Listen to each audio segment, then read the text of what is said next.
Good morning. This is a model showing the water cycle. First of all, this is the sea.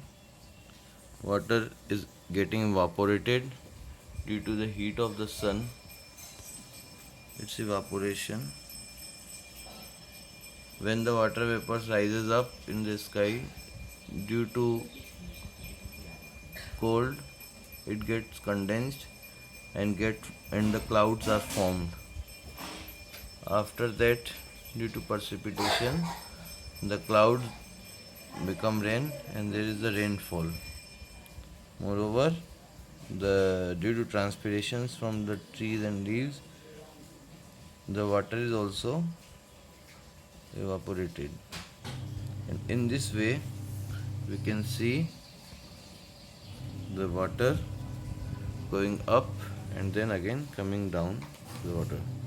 This is known as water cycle in the nature.